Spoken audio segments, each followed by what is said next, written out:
now. It's a clear night in central Indiana after a beautiful day, and there's more of that weather on tap for you on Sunday. Thanks for joining us tonight. I'm Michael Van Schoik in for Max. He's off tonight. Meteorologist Tyler Ryan is here now with your forecast first at 11. Tyler, not a single cloud in the sky today. It was gorgeous. And what about that sunset? Oh, gorgeous. It truly was. Again, this is another day where we have added 100 complete of sunshine. All right, so that is kind of what we have seen. And hey, nice evening. What does that mean? The elephants are out. At least one is. I can kind of make it out right here. But yeah, a very nice, quiet evening in store for us. Again, dry. That has been the story. We are now top 5 driest Octobers to start.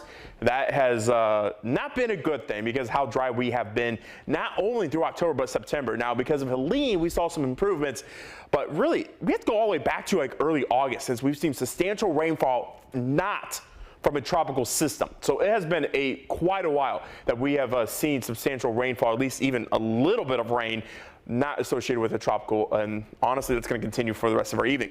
49 right now in Muncie, 47 there in Lafayette, 51 Kokomo. Pretty steady temperature-wise than what we were 24 hours ago, and that's going to continue heading into tomorrow as well. On a 4 migrating radar, there's not much going on. Again, dry, quiet. You have some shower activity up near Canada and northern parts of Michigan. You have some showers and maybe a couple storms off to the west. With that said, though, we are tracking a cold front. That is going to drop our temperatures and maybe a sprinkle. We'll talk more details when that is in my full forecast. Michael. Thank you, Tyler. It may be the weekend, but today was day 2 of the Delphi murders trial. Jurors get the rest of the weekend off following a morning court session. CBS4's Russ McQuaid was in the courtroom and tells us about hearing from the man who discovered the bodies of Abby Williams and Libby German on Valentine's Day 2017. In what will be the first of several Saturday half sessions, jurors heard from 3 witnesses, the former police chief of Delphi and 2 searchers who went out to find the girls who were missing after taking a Monday afternoon walk along the Monon High Bridge outside of town. When Abby and Libby took a day off from school to walk the Monon High Bridge some 60 feet above Deer Creek on February 13, 2017, they were accosted by Bridge Guy, captured here on video from Libby's cell phone, who ordered the girls. Investigators say Bridge Guy followed Libby and Abby to the south end of the Monon High Bridge, where they were forced down to the creek bed. Searcher Jacob Johns testified that he walked the south side banks of Deer Creek for hours Tuesday morning until, after passing under the bridge, he described another searcher spotted possible footprints and disturbed rocks leading down the incline to the creek side as if someone had scrambled down the hill. Then Johns and Shane Hapgood found a tie-dyed shirt belonging to one of the girls hung up on tree roots in the creek. Meanwhile, another witness, Pat Brown, told jurors that he received word that something had been found in the creek. So he started walking south from Morning Heights Cemetery on the creek's north side when he stumbled on the site of the girls' bodies. I thought they were mannequins, he told jurors, and then as his voice cracked, Brown testified he called out to the other searchers, "We found them." Brown said he then called Delphi police with his find and turned his back on the scene. Witnesses are expected to testify that they saw a man who wore clothes similar to Allen's that day, who was walking along a nearby country road with pants that appeared either muddy, like he had been in a creek, or bloody, as if he had just committed a crime. In giving the jurors off just before noon, Judge Frangull said that when they come back to work Monday morning, they will hear the lengthy testimony of a prosecution witness, indicating quite possibly in the witness stand, we will hear from a law enforcement officer who would have been among the first to arrive at the scene and to secure the scene where the girls' bodies were found. In Delphi, Russ McQuaid, CBS4 News. And recapping day 1 of the trial, the day kicked off with opening statements, both sides making impactful remarks, including grisly details about the crime scene. The prosecution said Richard Allen confessed to details only the killer would know during those jailhouse phone calls with his wife. The defense team raised what became a pretty big theme throughout the day, which was the strand of hair found in Abby's hand when her body was discovered. They say that hair was never tested, and investigators are now scrambling to find out who it belongs to. Both Libby's grandmother and sister took to the stand and were asked if they had contributed a DNA sample within the past couple of days. Both said yes. Abby Williams' mother, Anna, also testified about the day the girls went missing and became pretty emotional when asked to describe her daughter. And as the trial continues, we're making sure to remember the two girls at the center of this tragedy. Abby and Libby were 8th graders who went to Delphi Community Middle School. Abby was 13, Libby was 14. The two girls were both in band and loved being outdoors. The two were best friends and leave behind a heartbroken community determined to keep their memory alive. And of course, you can see all our coverage on the trial and community reaction on our website. That's CBS4Indy.com. We'll be in Delphi throughout the entirety of the trial, so stay with us for continuing coverage. Developing now, Metro Police are investigating a deadly shooting on the city's east side. Officers were dispatched in North Drexel Avenue around 9:30 on reports of a person shot. When officers got there, they found a victim with gunshot wounds. They were pronounced dead on scene. No word on what happened here. We'll keep you updated as we learn more. Meanwhile, tonight, Metro Police are looking for the person they say intentionally drove a car into a group of people outside a bar, leaving one person dead.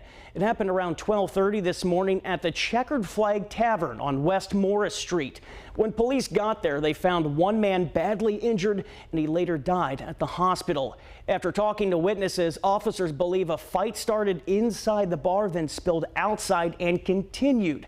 That's when the suspect went into the parking lot and the situation escalated. At some point, the suspect got into his vehicle and intentionally struck a crowd of patrons that were gathered in the parking lot. This is a homicide. It's being investigated as a homicide. The run was initially just a person struck, but it was definitely an intentional act. Police say the driver took off after hitting the victim. So far, IMPD has not released a description of the suspect or vehicle. Police spent hours last night talking to witnesses. They're asking anyone in the area who might have surveillance video to get in touch with them. And an Indiana State Police trooper is in the hospital after being hit on the side of the interstate. It happened around 3:15 this morning as the trooper was responding to a crash on 465 near US 31 on the south side. ISP says the trooper was standing outside their vehicle when another driver hit the trooper's car, causing it to hit the trooper. We know the trooper was rushed to a local hospital, but ISP has not given details on the trooper's condition. We also don't know the status of the driver who hit the trooper's car. We're still waiting for an update from state police. Indiana State Police are investigating an officer-involved shooting that left a man dead at the Hollywood Casino Hotel in Lawrenceburg this morning. Police were called to the casino around 1 a.m. and were told a man was threatening people with a knife. 3 Lawrenceburg police officers were first on scene and discovered the man was now firing a gun on the 4th floor of the hotel. When more officers arrived, the suspect began firing at them, and police then returned fire. He was shot and died at the scene. So far, the man has not been identified. ISP did not identify the officers involved in the shooting. LPD has placed those officers on administrative leave, which is standard protocol. Well, high school bands from all across central Indiana competed in the Bands of America Super Regional Championship today. 88 high school marching bands from 8 different states performed during the annual event inside Lucas Oil Stadium. Local bands from Avon, Carmel, and Brownsburg High School performed at the 2-day event. I think it's important for students to be involved in band or any of the fine arts or the performing arts because so much of education right now is talking about the workforce development, career readiness, skills like critical thinking, effective communication, teamwork, those things. Those things are so much a part of the fabric of performing arts. The Bands of America Grand National Championships will be held at Lucas Oil Stadium November 14th through the 16th. And after a 2-year hiatus, one of Victory Field's best off-season traditions was back in full swing today. Dozens came out to Rowdy's Pumpkin Patch this afternoon. After another memorable summer of baseball, the fun-loving mascot for the Indianapolis Indians, Rowdy, worked hard to deliver another treat for Central Indiana families. There were more than 500 pumpkins for people to choose from, candy, face painting, and a slew of other Halloween festivities for the crowds. It's just a way that as the Indianapolis Indians and also Victory Field that we want to, play our part in the community and then still host things in the off season, because that's the biggest thing with our Not Host Pick Club membership. We want to be able to keep it kicking and going year round. In case you missed today's event, Rowdy will be hosting another event during the Christmas season. Rowdy's Home Plate Holiday will be on Saturday, December 7th.